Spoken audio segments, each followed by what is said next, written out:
పశ్చిమాసియాలో April 22 dead line దగ్గర పడుతున్న కొద్దీ రాజకీయ సమీకరణాలు శరవేగంగా మారుతున్నాయి. ఇరాన్తో యుద్ధంపై అమెరికా అధ్యక్షుడు డొనాల్డ్ ట్రంప్ అత్యంత కీలక వ్యాఖ్యలు చేశారు. గతంలో అమెరికా చేసిన యుద్ధాలు 18 ఏళ్లు సాగాయని, కానీ ఇరాన్ పై కేవలం 2 నెలల్లోనే తాము విజయం సాధించబోతున్నామని ధీమా వ్యక్తం చేశారు. ఇరాన్ దగ్గరున్న శుద్ధి చేసిన యురేనియం నిల్వలని అమెరికాకు అప్పగించేందుకు టెహ్రాన్ అంగీకరించినట్టు ట్రంప్ స్వయంగా వెల్లడించారు.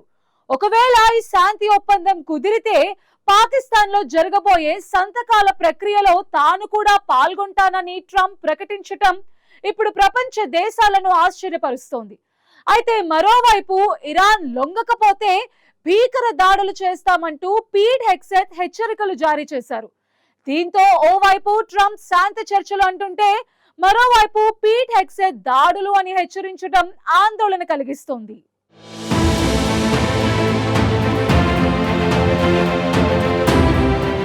పశ్చిమాసియాలో కొనసాగుతున్న ఉద్రిక్తతల నేపథ్యంలో అమెరికా ఇరాన్ సంబంధాలు కీలక దశకు చేరుకున్నాయి. ఈ నేపథ్యంలో అమెరికా అధ్యక్షుడు డొనాల్డ్ ట్రంప్ చేసిన తాజా వ్యాఖ్యలు ప్రపంచవ్యాప్తంగా చర్చకు దారితీశాయి.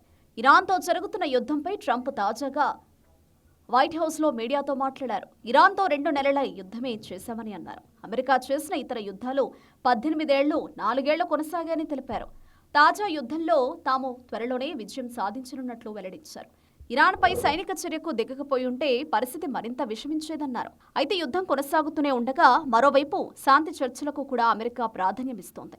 టెహ్రాన్ తమతో ఒప్పందం చేసుకోవడానికి సిద్ధంగా ఉందని ట్రంప్ మరోసారి కీలక వ్యాఖ్యలు చేశారు.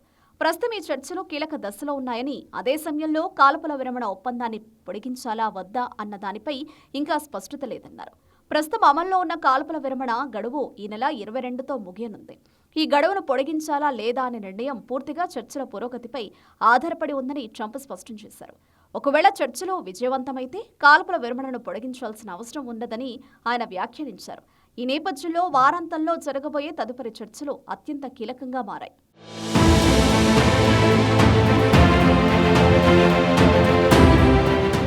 ఇరాన్ అణు సామర్థ్యాన్ని దెబ్బతీయడమే లక్ష్యంగా ట్రంప్ సాగించిన ఒత్తిడి తంత్రం ఫలిస్తున్నట్లు కనిపిస్తోందని విశ్లేషకులు చెబుతున్నారు.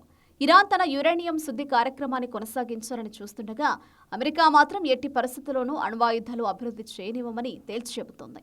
ఇరాన్ తమతో ఒప్పందం చేసుకునేందుకు సిద్ధమైందన్న ట్రంప్ వారి వద్ద ఉన్న అత్యంత శక్తివంతమైన శుద్ధి చేసిన యురేనియం నిల్వలను అప్పగించేందుకు ఆ దేశం మొగ్గు చూపుతుందని ట్రంప్ తెలిపారు. ఇరాన్ చేతికి అణ్వాయుధం చిక్కకూడదన్నదే తన ఏకైక లక్ష్యమని ట్రంప్ పునరుద్ఘాటించారు. ప్రస్తుతం జరుగుతున్న సంప్రదింపులు విజయవంతంగా సాగుతున్నాయని ఆయన పేర్కొన్నారు. శాంతి ఒప్పందం ఖరారైతే సంతకాలు చేసేందుకు తాను పాకిస్తాన్ వెళ్లే అవకాశం ఉందన్నారు. ఇది నిజమైతే శాంతి ఒప్పందానికి ఇది ఒక పెద్ద ముందడుగుగా భావించవచ్చు. అయితే దీనిపై అధికారిక స్పష్టత రావాల్సి ఉందని విశ్లేషకులు చెబుతున్నారు.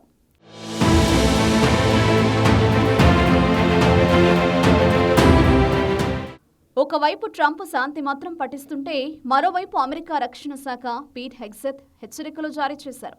ఇరాన్ సరైన నిర్ణయం తీసుకోకపోతే మళ్లీ దాడులు ప్రారంభిస్తామని, ఈసారి మా పోరాటం గతం కంటే మరింత బలీయంగా ఉంటుందని హెచ్చరించారు. అవసరమైతే ఇరాన్ ఓడరేవులను దీర్ఘకాలం పాటు అడ్డుకుంటామని, ఆ దేశ ఇంధన విద్యుత్ కేంద్రాలపై బాంబుల వర్షం కురిపిస్తామని స్పష్టం చేశారు. ఇదే విషయంపై అమెరికా సైనిక వ్యవస్థ కూడా స్పష్టమైన సంకేతాలిచ్చింది.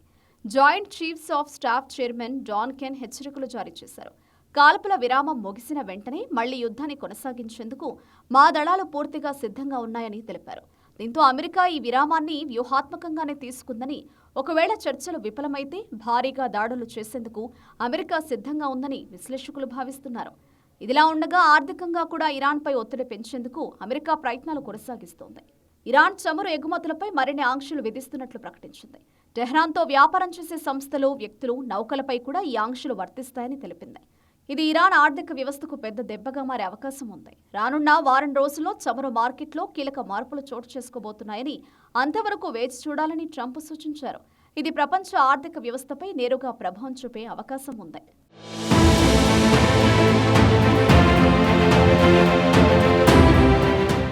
మొత్తంగా ఒకవైపు యుద్ధం ముగింపు దశకు చేరుకుంటున్నట్లు సంకేతాలు వస్తుండగా, మరోవైపు ఎప్పుడైనా మళ్లీ భీకర ఘర్షణలకు దారితీసే అవకాశం కూడా కనిపిస్తున్నాయి.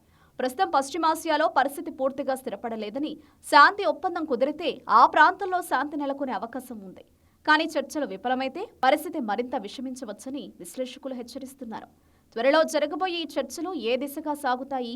ఇరాన్ నిజంగా రాజీకి వచ్చి యురేనియంను అప్పగించి శాంతిని కోరుకుంటుందా, లేక పెంటగాన్ హెచ్చరికల ప్రకారం బాంబుల వర్షాన్ని ఎదుర్కోవాల్సి వస్తుందా అనేది ఏప్రిల్ 22 లోపు తేలిపోనుంది.